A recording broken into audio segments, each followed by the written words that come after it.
नमस्कार दोस्तों, स्वागत है आप सभी का एक नए वीडियो में। दोस्तों, कुछ दिनों पहले मैंने एक वीडियो बनाया था जहां पर मैंने आपको बताया था कि अगर आपने ग्रो के द्वारा म्यूचुअल फंड में निवेश कर रखा है तो आप किस तरीके से चेक कर सकते हैं एएमसी की वेबसाइट पर जा कर के कि जो आपने ग्रो में निवेश किया है वो वहां पर भी शो कर रहा है या नहीं शो कर रहा है।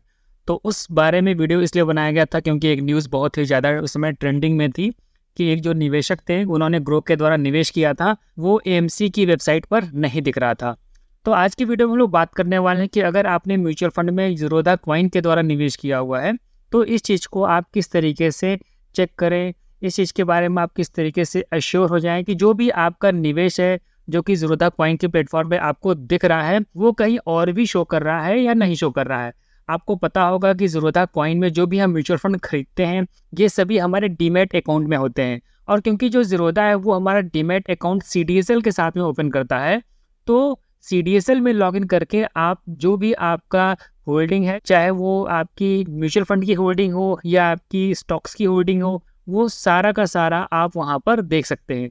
तो आज की वीडियो में मैं आपको यही दिखाने वाला हूँ कि इसको हम किस तरीके से देख सकते हैं, ये कहाँ पर शो करती है।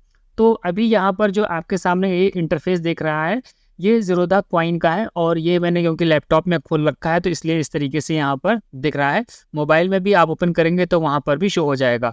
तो यहाँ पर एक हम म्यूचुअल फंड स्कीम लेते हैं, जैसे ये 361 ELSS tax saver Nifty 50 index fund. तो इसके बारे में कुछ दिनों पहले मैंने वीडियो बनाया था जहाँ पर मैंने बताया था कि इसका फोलियो नंबर नहीं दिख रहा था। ठीक है, तो जो भी प्रॉब्लम थी फोलियो नंबर वाली वो मेरे केस में सारी सही हो गई हैं, क्योंकि अभी जब यहाँ पर मैं सिंगल क्लिक करूँगा तो आप यहाँ पर देखेंगे नीचे की ओर जहाँ ये मेरा कर्सर है यहाँ पर फोलियो नंबर दिखने लगा है। और ये जो फोलियो नंबर आया है इसके लिए मैंने अपनी साइड से कुछ नहीं किया है, ये ऑटोमेटिकली सही हो गया है। तो जिन भी लोगों ने कमेंट किया था कि उनका फोलियो नंबर नहीं दिख रहा है तो आप लोग चेक कर लीजिएगा। ठीक है, अब बात करते हैं यहाँ पर, जैसे कि आपको दिख रहा होगा कितनी यूनिट्स हैं। तो अभी ये कहाँ पर दिखेगा, तो इसके लिए आपको गूगल पे जाना होगा और वहाँ पर सर्च करना होगा सीडीएसएल को सर्च करने के बाद में मैंने, क्योंकि ये ईजीएस्ट जो आपको ऑप्शन दिख रहा है इसमें मैंने रजिस्टर कर रखा है तो इसलिए मैं डायरेक्ट लॉगिन करूंगा। अगर आपने रजिस्टर ना किया हो तो पहले आपको रजिस्टर करना पड़ेगा, उसके बाद ही आप लॉगिन कर पाएंगे। तो मेरे केस में क्योंकि मैंने रजिस्टर ऑलरेडी किया हुआ है तो मैं आपको इस पेज पर ले चलता हूँ। तो यहाँ पर आप देखेंगे कि आपको एक यूज़र नेम डालना होगा और पासवर्ड डालना होगा, उसके बाद में लॉगिन करना होगा। और यहाँ पर आप नीचे की ओर देखेंगे to register for easy click here, to register for easiest click here. तो इन दोनों में आप जा करके रजिस्टर कर लीजिएगा, उसके बाद ही आप ये प्रोसेस कर पाएंगे। तो यहाँ पर मैं अपना यूज़र नेम और पासवर्ड डाल करके लॉगिन करता हूँ। तो दोस्तों, लॉगिन करने के बाद में अभी OTP आएगा आपके मोबाइल नंबर पर या फिर आपका जो मेल ID रजिस्टर होगा उस पर। तो मेरे केस में मेरा OTP आ चुका है और इसको कर देते हैं वैलिडेट। यहाँ पर इसको कर देते हैं ओके। ठीक है, अभी आपको ऊपर की आप यहाँ पर देखेंगे तो ये अकाउंट डिटेल्स का एक ऑप्शन मिलेगा। ठीक है, तो यहाँ पर मैं क्लिक करता हूँ। तो क्लिक करने के बाद में आपके सामने कुछ इस तरीके का पेज ओपन करेगा। जो भी स्टॉक आपने बाई कर रखा होगा ज़ीरोधा में वो यहाँ पर शो करेगा।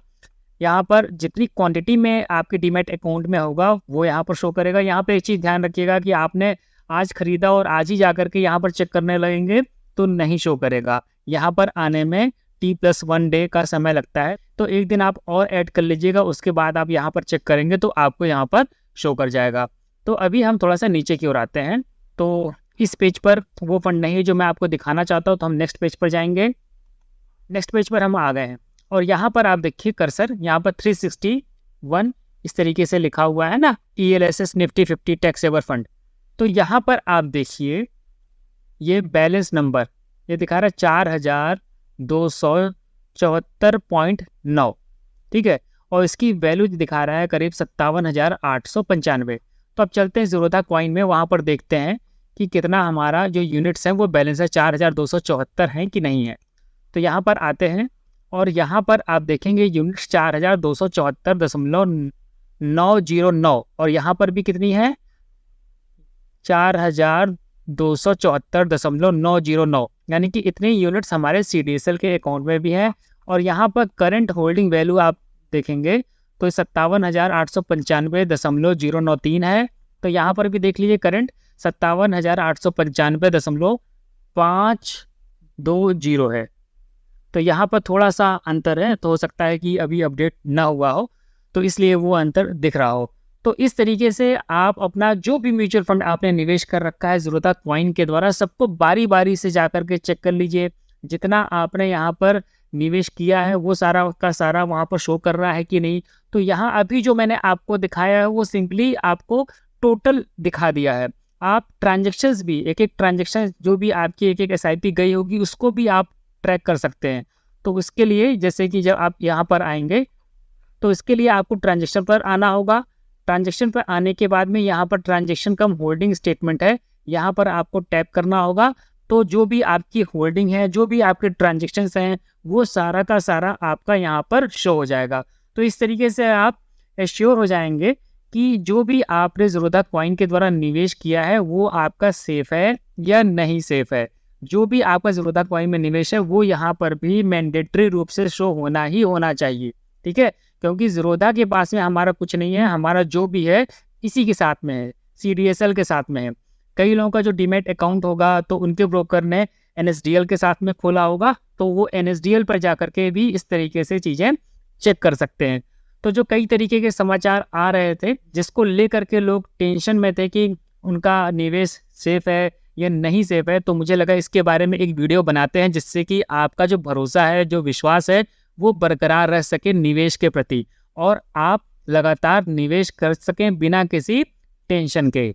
यहाँ पर मैं आपको एक चीज़ और बताना चाहता हूँ कि एक लोग काफ़ी सवाल पूछ रहे थे कि अगर ब्रोकर भाग गया तो, ब्रोकर भाग गया तो इस केस में अगर मान लीजिए कि ज़ीरोधा भाग जाता है, ज़ीरोधा बंद हो जाता है या कुछ भी हो जाता है जैसा कि कार्वी के साथ में हुआ, तो जो भी हमारी होल्डिंग्स है, जो भी हमारे म्यूचुअल फंड हैं, सब का सब यहाँ पर आपको दिखेगा।